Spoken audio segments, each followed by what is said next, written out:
আসসালামু আলাইকুম। আজকে আপনাদের জন্য একটি সুন্দর গলার ডিজাইন নিয়ে আসলাম। এই ডিজাইনটি লেস দিয়ে তৈরি করব। যার জন্য তৈরি করব তার বডি অনুযায়ী আমি গলার লম্বার মাপ আর চওড়ার মাপ নিয়ে নিচ্ছি। লম্বার মাপ নিয়ে নিলাম 5.5 ইঞ্চি আর চওড়া 3 ইঞ্চি। এখন চকের সাহায্যে আমি গলার ডিজাইনটা এঁকে নিলাম চক দিয়ে। এখন আমাদের গলাটা আঁকা শেষ। এখন গলাটা আমরা কাটিং করব।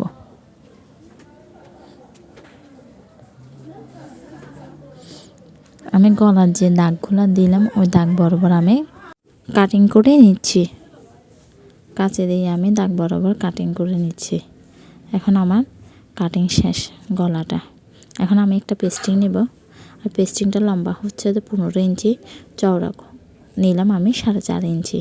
আমার যে গলাটা আমি রেডি করব তার চওড়া হচ্ছে 3 ইঞ্চি আর লম্বার মধ্যে হচ্ছে 5.5 ইঞ্চি। 3 ইঞ্চি বরাবর একটা দাগ দিয়ে দিলাম এবং 5.5 ইঞ্চি বরাবর একটা দাগ দিয়ে চতুর্ভুজের একটা বক্স তৈরি করব আমরা। এখন আমি বক্সটা তৈরি করছি। বক্স তৈরি করার পর আমার এই পেস্টিং যেটা নিলাম এটা আমি লম্বা থেকে নিলাম। আমি গলার ডিজাইনটা আমি এঁকে নিচ্ছি। 4.5 ইঞ্চি বরাবর আমি আরেকটা দাগ দেব এবং স্কেল দিয়ে ওটা আমি দাগটা দিয়ে দিলাম আমার, কারণ গলার ডিজাইনটা দেব। 1 ইঞ্চি বরাবর নিয়ে একটা কোণে দাগ দিয়ে দিলাম। এখন গলা রাউন্ড শেপ দেব। তার আগে আমি লম্বা স্কেল দিয়ে দাগ দিয়ে নিলাম, কারণ এটা লম্বা করে হবে তো গলার ডিজাইনটা। এখন রাউন্ড শেপ দেওয়া হয়ে গেছে আমাদের। এখন আমরা যে পেস্টিংটা নিলাম ওই পেস্টিংটা আমরা কাটিং করে নেব। দাগ বরাবর আমি পেস্টিংটা কাটিং করে নিচ্ছি। আমি যে ডিজাইনটা তৈরি করব তার জন্য আমি পেস্টিংটা কাটিং করে নিচ্ছি। আমি গলার ডিজাইনটা আগে পেস্টিংয়ের উপর এঁকে নিয়েছিলাম, তো এখন আমি কাটিং করে নিচ্ছি। নতুনদের জন্য আমি ভিডিওটা পুরোপুরি দেখানোর চেষ্টা করেছি। গলাটা কাটিং করে নিচ্ছি। এখন পেস্টিংটা কাটিং শেষ। এখন স্কেল দিয়ে মাঝখান বরাবর দাগ দিয়ে নিব। মাঝখান বরাবর স্কেল দিয়ে একটা দাগ দিয়ে দিব। এই দাগগুলো দিচ্ছি যাতে সেলাইয়ের জন্য সুবিধা হয়। এটা কাপড় উপর বসায় আয়রন করে নিলাম। এখন পেস্টিংয়ের সাইডে যে কাপড়গুলো আছে 1/2 ইঞ্চি করে আমি কাটিং করে নিয়েছি, ওই কাপড়ের মধ্যে পেস্টিংটা সেলাই করে নেব। পেস্টিংয়ের কাপড়টা একসাথে সেলাই দিয়ে নিব এবং কোণাটা যে কোণাগুলো আছে ওইটা কাঁচি দিয়ে কোণা কাটে নেব, যাতে আমার সেলাইটা সুবিধা হয়। ঘুরিয়ে ঘুরিয়ে সেলাই করার সময় কোনো কুচকাই না থাকে আর ফিনিশিংভাবে সেলাইটা আমি দিতে পারি। এখন কাপড়টাকে আমি সেলাই করে নিচ্ছি। ঘুরিয়ে ঘুরিয়ে আমি সেলাইটা দিয়ে নিচ্ছি। এখন আমার পেস্টিংটা সেলাই শেষ। এখন আমাদের গলাটা রেডি হয়ে যাবে। এখন আমি কাপড়ের উপরে বসাইয়ে সেলাই দিয়ে নিব। তার আগে আমি মাঝখান বরাবর একটা নখ দিয়ে ভাঙিয়ে একটা দাগের মতো দেব। এই বরাবর আমি একটা সেলাই দিয়ে নেব কাপড়ের সাথে, যাতে আমি গলাটা বসানোর সময় নাড়াচাড়া না হয় এবং সেলাইটা ফিনিশিংভাবে হবে। তার জন্য আমি কাপড়ের উপর আগে গলাটা বসায় দেখব। এখন গলার যে মাঝখানের অংশ আছে ওইটা আমি কাটিং করে নিই। এটাকে এখন আমি কাটিং করে নেব। মাঝখানের অংশটা আমি কাটিং করে নিলাম।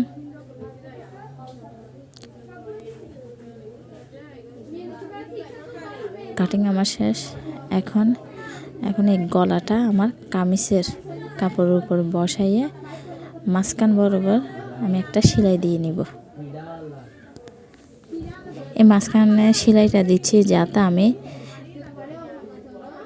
কাপড়টাকে সুন্দরভাবে গলা সেলানোর সময় যাতে আমার সমস্যা না হয় আর সেলাইটা বরাবর বসে।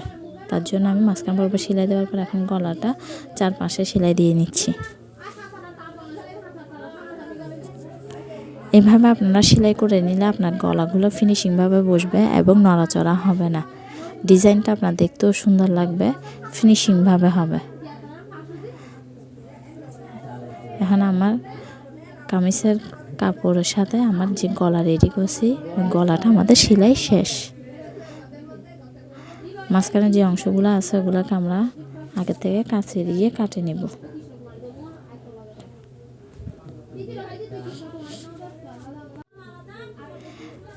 কাঁচি দিয়ে কাটিং করে নিচ্ছি। আর মাঝখানে বরাবর আমি একটা কাট লাগাই দিলাম। এটা কাটিংটা লাগাচ্ছি যার কারণে যাতে আমাকে যে গলাটা তৈরি করছে গলাটা উল্টানোর সময় কাপড়টা সহজে উল্টানো যায়। এখন আমার গলাটা উল্টাই দিলাম আমি। এটাকে আমি আবার আয়রন দিয়ে বসাই নেব, কারণ আয়রন দিয়ে যদি আমি বসাই দিই আমার গলাটা ফিনিশিংভাবে বসবে। তার জন্য আমি এই গলাটাকে আগে আয়রন দিয়ে বসায় সেট করে নিচ্ছি। তারপর এটাকে আমি লেস ডিজাইন করব। আমি অফ স্ক্রিনে আয়রন দিয়ে বসাই দিলাম।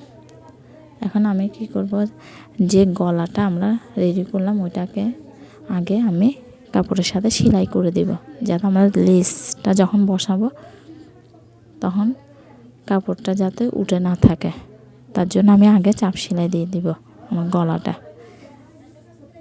মেশিন দিয়ে আমি সেলাই দিয়ে দিচ্ছি, আমি হ্যান্ড স্টিচ করব না।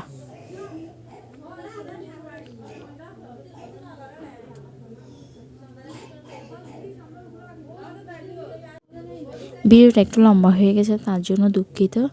আপনাদেরকে চেষ্টা করেছি ভিডিওর মাধ্যমে পুরো স্টিচিংটা দেখানোর জন্য, তাই একটু ধৈর্য সহকারে আমার ভিডিওটা দেখবেন।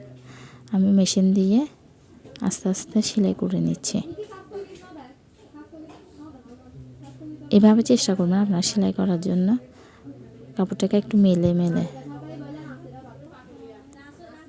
যাতে সেলাইটা খুব সুন্দর করে বসে।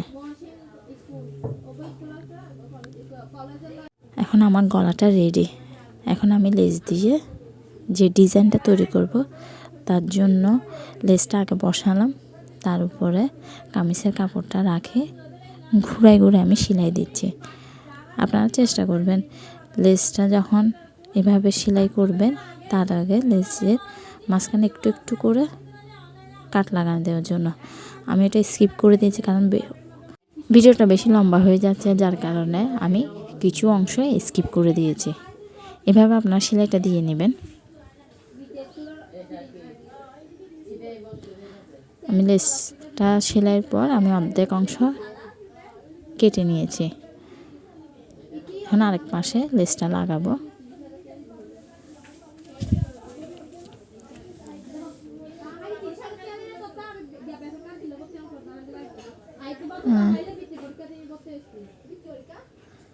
এভাবে আপনারা লেসটা কাপড়ের উপরে সেলাই দিবেন, লেস আর কাপড় একসাথে সেলাই করে দেবেন।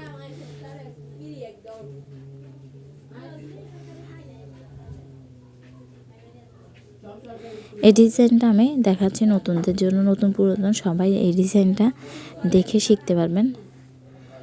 আমি ভিডিওর মাধ্যমে আপনাদেরকে পুরোটা দেখানোর চেষ্টা করেছি। আপনারা কতটুকু বুঝছেন তা আমি জানি না।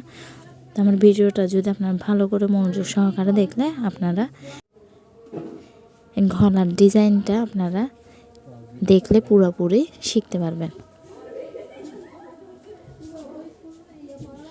এখন আমার লেসের সাথে গলা সেলাই এখন শেষ। এই মাঝখানে বারবার একটা সেলাই দেব, যেদিকে আমি খোলা অংশ রাখছি।